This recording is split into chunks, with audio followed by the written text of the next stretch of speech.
আল্লাহর একজন পাগল পৃথিবীর জমিনে নাম হলো তার বাহালুন দানা রহমাতুল্লাহ আলাই, যিনি জমি জায়গা ঘর বাড়ি পরিত্যাগ করে আমার আল্লাহর সাধনা করলেন। পৃথিবীর জমিনে মাটি ধরে যদি মিছরি বলতেন আল্লাহর হুকুমে মিছরি হয়ে যেত। জোরে বলুন সুবহানাল্লাহ। আমি মতিউর রহমান যদি মাটি ধরি, আমি যদি বলি মাটি আপনার মিছরি হয়ে যা, আমার কথা শুনে মাটি মিছরি হবে না, কারণ নবী বলেছে কুনতু সামাআহুল্লাযী ইয়াসমাউ বিহি ওয়া বাসারাহুল্লাযী ইয়াবসুরু বিহি ওয়া ইয়াদাহুল্লাতী ইয়াবতিসু বিহি ওয়া রিজলাহুল্লাতী ইয়ামসি বিহা। হাদিসে কুদসি আল্লাহর কথা বর্ণনা করেন। আমার নবী বলেছে যখন কোন বান্দা আল্লাহর হয়ে যায়, আমার আল্লাহ তখন বান্দার হয়ে যায়। বান্দার যখন আল্লাহ পাক আপন হয়ে যায়, ওই বান্দার তখন আল্লাহ পাক আপনার চোখ হয়ে যায়। যে চোখ দ্বারা বান্দা দেখে চোখটা বান্দার থাকে, দৃষ্টি শক্তি আমার আল্লাহর থাকে। বান্দা যখন আল্লাহর আপন হয়ে যায়, ওই বান্দার তখন আল্লাহ পাক কান হয়ে যায়, কানটা বান্দার থাকে, শ্রবণ শক্তি আমার আল্লাহ থাকে। বান্দা যখন আমার হয়ে যায়, আল্লাহ বলছে বান্দার তখন আমি হাত হয়ে যায়, হাতটা বান্দার থাকে কর্ম ক্ষমতার জন্য, কিন্তু কার্য ক্ষমতা আমি আল্লাহর থাকে। বান্দা যখন আমার হয়ে যায়, আমি বান্দার তখন পা হয়ে যায়, যে পা দ্বারা বান্দা চলে ওই পাটা বান্দার থাকে, চলন ক্ষমতা আমি আল্লাহর হয়ে যায়। এই জন্য নবী বললেন মান কানা লিল্লাহি, যে ব্যক্তি আল্লাহর হয়ে যায়, কানাল্লাহু লাহু, আমার আল্লাহ তার হয়ে যায়। আমার আল্লাহ যখন তার হয়ে যায়, ওয়া কুল্লু শাইইন ফান্নাস, সমস্ত সৃষ্টি তখন তার হয়ে যায়। জোরে বলুন সুবহানাল্লাহ। আল্লাহর পাগল বাহালুন দানা ডাক দিয়ে বললেন আল্লাহ পাক আমাকে তুমি ক্ষমতা দাও। আমার আল্লাহ পাক জানিয়ে দিলেন বাহালুন দানারে, ওরে আমার পাগল তুমি মাটি ধরো, মিছরি বানানোর দায়িত্ব আমি আল্লাহ পাকের। আল্লাহর পাগল বাহালুন দানা মাটি ধরলেন, মিছরিতে পরিণত হয়ে গেল। দেশের মানুষেরা বলল এত জবরদস্ত আল্লাহর ওলি, যিনি মাটিকে মিছরি বানিয়ে দিতে পারে, এটা কোনো সাধারণ কোনো ব্যক্তির কাজ হবে না। ওনার কাছে পানি পড়া নিতে আরম্ভ করলো। আল্লাহর পাগল বাহালুন দানা বললেন আল্লাহ পাক, এইভাবে যদি মানুষেরা আমার কাছে আসতে শুরু করে, আমি পানি পড়া দিতে দিতে টাইম পাস হয়ে যাবে, কিন্তু তোমার ইবাদত করার আমার সুযোগ হবে না। আল্লাহ পাক আমাকে একটু জঙ্গলে তুমি যাবার পারমিশন দাও। আমার আল্লাহ পাক আপনার ইলহাম দ্বারা জানিয়ে দেয়, যাও আমার পাগল তুমি জঙ্গলে চলে যাও। ঘটনাক্রমে জঙ্গলে যাচ্ছিলেন, ত্রিমোহনী রাস্তাতে উপনীত হলেন। বাবা একটা আপনার বলা হয়েছে এই ত্রিমোহনী জায়গাতে একটা কবর দেখতে পেলেন, ওই কবরের উপরে একটা মরা মানুষের মাথা দেখা যায়। আর পৃথিবীর বিজ্ঞানীরা বলেছে যদি মানুষ মারা যায় তো ওই আপনার বলা হয়েছে মানুষটা 8 দিন ঠিক থাকে, ওই মানুষটা 8 দিন পর নষ্ট হয়ে যায়, পচন আরম্ভ হয়। মানুষটা 40 দিন ধরে পচন আরম্ভ হয়, তারপর 40 দিনের পরে পচন কমিয়ে যায়।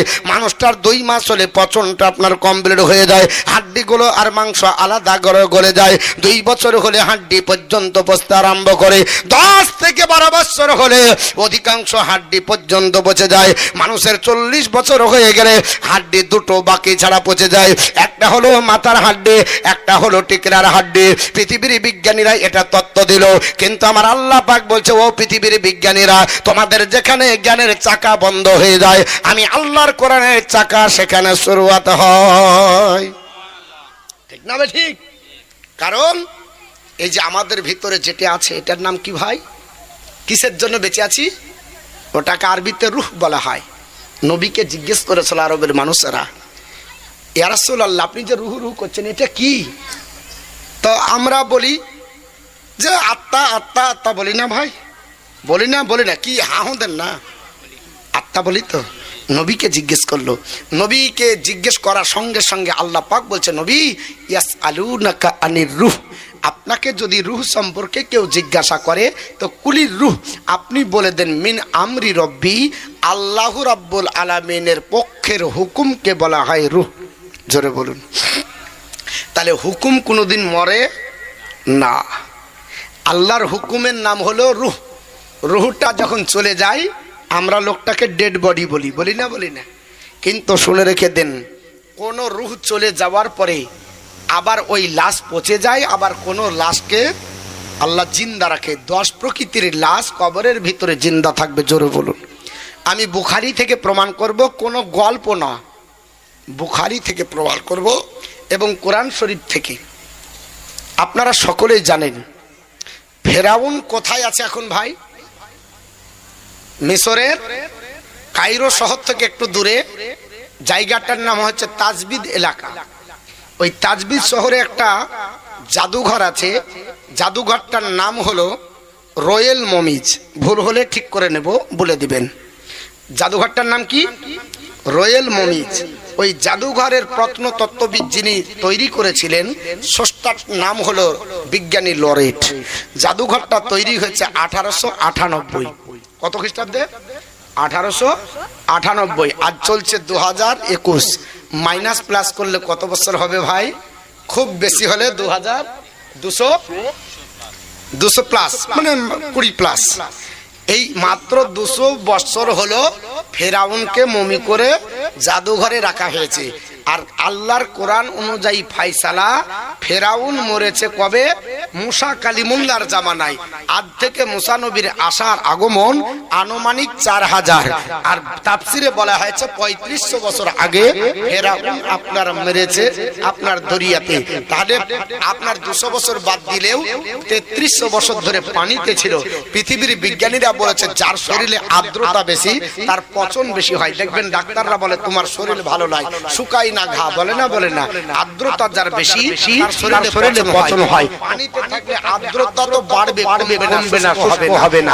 এই পৃথিবীর বিজ্ঞানীরা আপনার 3300 বছর ধরে পৃথিবীর বিজ্ঞানীদের থিওরি আপনার কাজে লাগলো না, আপনার পানিতে থাকলো, পানিতে পচলো না। তা আমার আল্লাহ পাক বলতেছে, আপনার ইন্নানু না, আপনার মহান আল্লাহ পাক বলছে, এ আপনার বলে আছে জগতের মানুষেরা তোমরা শোনো, আমি আল্লাহ পাক পবিত্র কোরআন সূরাটির নাম সূরা ইউনূস, সূরা নাম্বার 10 আয়াত নাম্বার 92 মধ্যে আল্লাহ পাক বলছে, এবারে শুনে রেখে দাও, আমি আল্লাহ পাক ফেরাউনকে তোমাদের জন্য আমি মডেল বানিয়েছি। ফেরাউনকে লিতাকুনা লিমান খালফাকা আয়াতান, আমি ফেরাউনকে তোমাদের জন্য মডেল বানিয়েছি, তার লাশ নষ্ট হবে না, কিয়ামত পর্যন্ত আমি জাল মাছের শক্তি বানিয়ে রাখবো। জোরে বলো। আচ্ছা বলেন তো, যদি ফেরাউন ইন্টারন্যাশনাল কাফের হয়ে কিয়ামত পর্যন্ত যদি জাল মাছের শক্তি হয়ে থাকতে পারে, আল্লাহর মাহবুব বান্দাকে আল্লাহ শক্তি না করে সতেজ ভাবে রাখতে পারে কি পারে না? জোরে বলুন। ইন্টারন্যাশনাল কাফের, যার কাফের হওয়াতে যে সন্দেহ করবে সেই কাফের হয়ে যাবে। ইন্টারন্যাশনাল কাফের সে যদি জাল মাছের শক্তি করে আল্লাহ কিয়ামত পর্যন্ত রাখে, আর কোরআনে বলে দিয়েছে, হ্যাঁ, তাহলে সেই কাফের যদি জাল মাছের শক্তি হয়ে থাকতে পারে, তো ওলিগণ থাকবে না? থাকবে। আল্লাহ পাকের মাহবুব বান্দা বলতে বলতে বেরিয়ে যাচ্ছে, আপনার মাথা দেখতে পেলেন, মাথাটা দেখতে পাওয়ার পর দাঁড়িয়ে গেলেন, আল্লাহ তাকে জ্ঞানের চক্ষু দিয়েছিলেন। জোরে বলুন সুবহানাল্লাহ। কিসের চক্ষু? জ্ঞানের চক্ষু। এই যে আমার ভাই আমার রেকর্ডিং করছে বক্তৃতা, এটাকে রেকর্ডিংও হয় আবার লাইভও হয়, হয় না? লাইভ করলে কি হয়, এখনই বক্তৃতা করছি আর এখন সব সঙ্গে সঙ্গে শুনতে পাবে না ভাই? এটা কে তৈরি করেছে? পৃথিবীর বিজ্ঞানীরা। আপনি যদি মনে করেন গুরুত্বপূর্ণ কোনো জায়গা হয়, ওটাতে সিসি ক্যামেরা লাগায়। কি camera? CC camera. Internet connection করে 3 তলার উপরে মালিক থাকবে ল্যাপটপ নিয়ে, আর ফার্স্ট ফ্লোর আর সেকেন্ড ফ্লোরও যা হচ্ছে স্ক্রিনে দেখতে পাই না ভাই? কোন মালটা পকেটে হচ্ছে ওটা দেখতে পাবে। বড় দোকানদার দেখবেন, ও আপনাকে ধরতে আর 2 মিনিট লাগবে না, কারণ আপনি যেখানে যান ও আপনার কাছে সিসি ক্যামেরা লাগিয়ে দিয়েছে।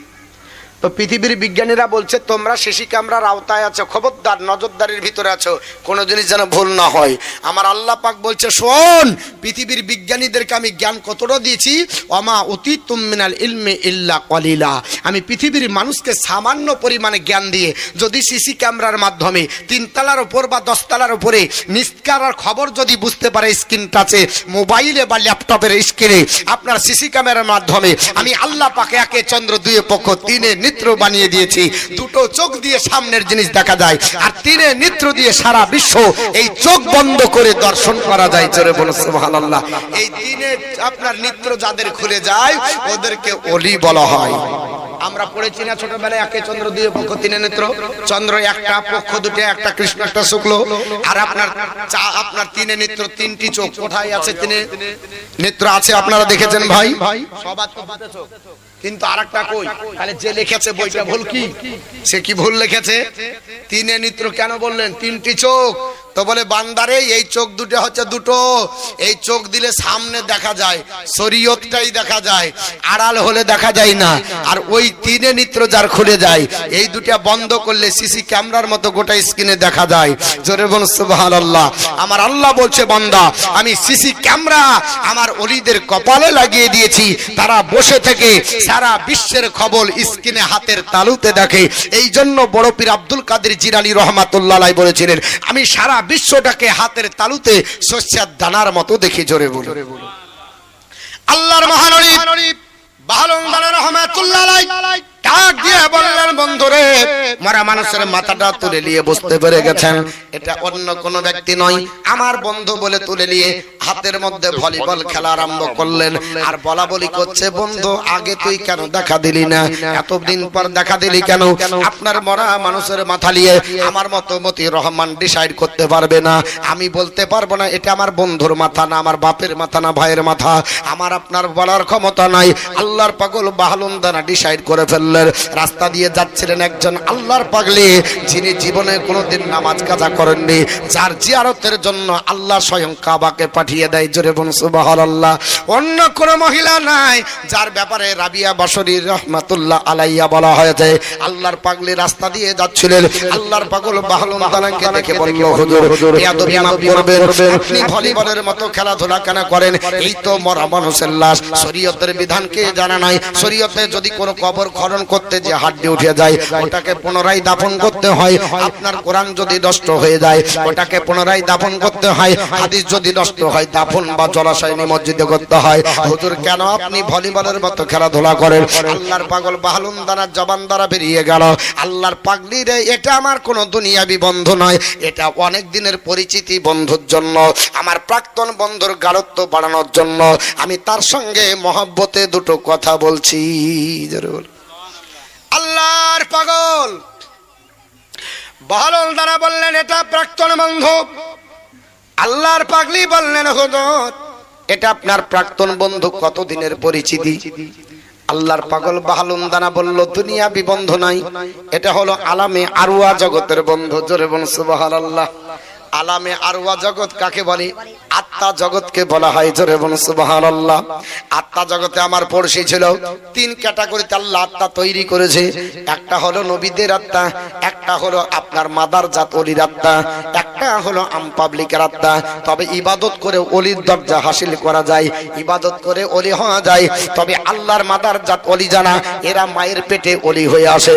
বড় পীর মায়ের পেটের ওলি, খাজা মাইনুদ্দিন মায়ের পেটের ওলি বাবা, এরা হচ্ছে মাদার জাত ওলি।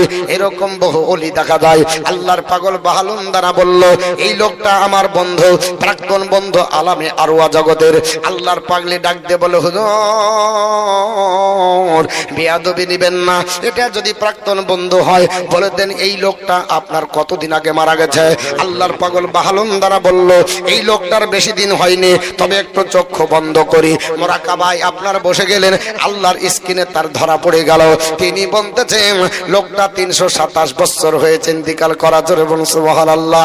আমার মতো মতিউর রহমান আপনাদের এখানে পীর সাহেব আরাম করতেছে, কতদিনের পুরাতন বলতে পারবো না, তবে আল্লাহর যদি খাস বান্দা হয়ে যায় কাসফের মাধ্যমে বলতে পেরে যাবে, আপনার মুরাকাবায় মুশাহিদায় বলতে পেরে যাবে। আল্লাহর পাগল মাহবুব আল্লাহর পাগল বাহলুন দানা বলল এই লোকটা 327 বছর হলো ইন্তিকাল করা। আল্লাহর পাগলি বলল হুজুর যখন 327 বছর ইতিহাস বলতে বলছেন তাহলে বলে দেন এই লোকটা কি কারণে মারা গেছে আপনাকে বলতে হবে। আল্লাহর পাগল বাহলুন দানা বলছে দাঁড়াও আমাকে একটু ভাবতে হবে। আমার আল্লাহ কোরআনের দিকে তাকিয়ে দেখলো, আল্লাহ কোরআনে বলেছে নাহনু আউলিয়াকুম ফিল হায়াতিদ দুনিয়া ফিল আখিরা, আমার যারা বন্ধ হয়ে যাবে আমি আল্লাহ তাদেরকে দুনিয়াতে সাহায্য করি, আখিরাতেও করব। জোরে বলুন সুবহানাল্লাহ। আল্লাহর পাগল বাহলুন দানা আপনার বলা হয়েছে চোখ বন্ধ করে দেখে এই লোকটা পৃথিবীর জমিনে তাজলা নদীর তীরে মাছ ধরতে গিয়ে পিকনিক করে মাছের কাঁটা আটকে মারা গেছে। মাছের কাঁটা আটকে ইন্তিকাল করেছে বলে এই লোকটা মাছের কাঁটা আটকে ইন্তিকাল করেছে। আল্লাহর পাগল বাহলুন দানা কি কারণে মারা গেছে লোকটা তাও খবর দিচ্ছে। জোরে বলুন সুবহানাল্লাহ। আমাদের কাঁটা আটকায় না ভাই, গলায় আটকায়, হাড্ডি আটকায়, প্রেসক্রিপশন করতে যাই কোথায়? আপনাদের সদর কোনটা? মেদিনীপুর। বড় বড় ডাক্তার কাছে যাই, যার ফিজ হচ্ছে 500 কম নরমালি, তাই না? কিন্তু শুনে নেন, আজ ফিজ লাগবে না, বিনা পয়সাতে শুনেন, আল্লাহর নবী বলেছে কোন ব্যক্তির গলায় যদি হাড্ডি আটকে যায়, কাটা আটকে যায়, তাহলে কোরআনের একটা আয়াত, সূরাটির নাম সূরা আপনার বলা হচ্ছে ওয়াকিয়া 27 পারা আয়াত নাম্বার 83, ফালাউলা ইজা বালাগাতিল হুলকুম, হলকুমকে আরবিতে হুলকুমি বলা হয়। আগে এক আপনার 11 বার দরুদ শরীফ, তারপর ফালাউলা ইজা বালাগাতিল হুলকুম 11 বার, তারপর লাস্টে 11 বার দরুদ শরীফ পড়ি, এক গ্লাস পানিতে দম মেরে পান করেলেন। আল্লাহর উপর বিশ্বাস রাখুন, নবীর আপনার উপরে দরুদ শরীফ পড়ুন, ইনশাআল্লাহ আপনার গলার কাটা পেটে নেমে যাবে। জোরে বলুন সুবহানাল্লাহ। একবারে যদি না হয় 3 বার ট্রাই করুন, এটা আমার পরীক্ষা করা।